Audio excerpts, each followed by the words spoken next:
মাতৃহাৰা হল আছুৰ মুখ্য উপদেষ্টা ডক্টৰ সমুজ্জ্বল কুমাৰ ভট্টাচাৰ্য।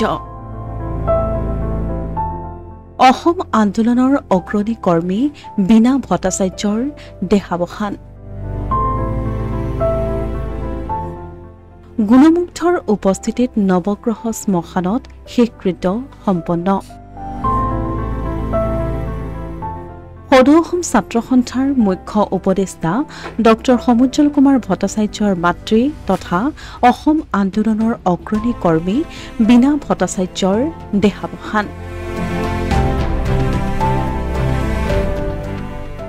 গুৱাহাটীৰ কাহিলীপাৰা জটিয়াৰ শিৱশক্তি পথত থকা জি জোৱাইৰ বাসগৃহত সোমবাৰে নিশা 11:12 বীণা ভট্টাচাৰ্যই শেষ নিশ্বাস ত্যাগ কৰে।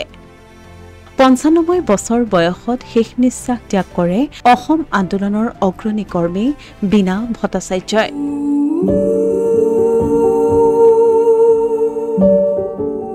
ঊনৈছশ 30 চনৰ 3 অক্টোবৰত জন্মগ্ৰহণ কৰিছিল বীণা ভট্টাচাৰ্যই।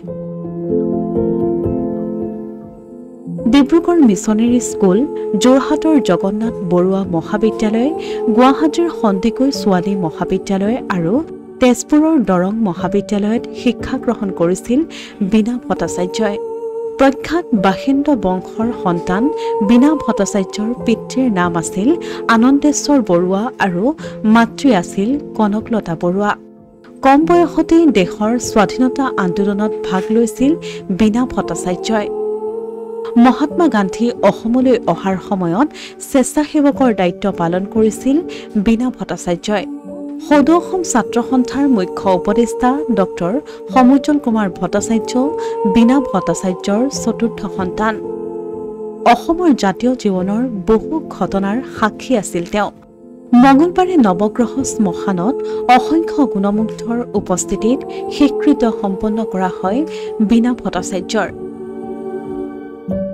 নৱগ্ৰহ শ্মশানৰ শেষকৃত্য অনুষ্ঠানত উপস্থিত থাকে ধ্ৰুৱ মহন্ত, ঋষিকেশ গোস্বামী, পাৰ্থসাৰথী মহন্ত, জয়ন্ত বৰুৱা, অৰূপ বৰবৰা, সত্যেন শৰ্মা, মাধুৰীমা চৌধুৰী, তৰালী শৰ্মা, প্ৰকাশ মহন্ত, সঞ্জীৱ নাৰায়ণ, দিলীপ দত্ত চৌধুৰী, আছুৰ সভাপতি সম্পাদককে ধৰি কৰ্মকৰ্তা, অসম জাতীয়তাবাদী যুৱ ছাত্ৰ পৰিষদৰ বিষয়ববীয়া তথা কৰ্মকৰ্তাসকল, বিপুল ৰাভা, ৰাছেল হুছেইন, মৃণাল তালুকদাৰ, অচ্যুত পাটোৱাৰী, গৌতম দাস, ৰেকিবুদ্দিন আহমেদ, জাতীয় পৰিষদৰ প্ৰতিনিধি, ঘনশ্যাম মেধি, নাৰায়ণ শৰ্মা, মৃগেন শৰণীয়া, সুনীল ডেকা, হিতেশ ডেকা, মানস ৰবীনকে ধৰি বহুসংখ্যক গুণমুগ্ধ।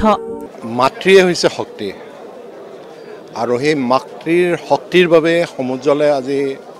সমুজ্জ্বল ভট্টাচাৰ্যই আজি অসমীয়া জাতিৰ মাত মাতিব পাৰিছে দৃঢ়তাৰে।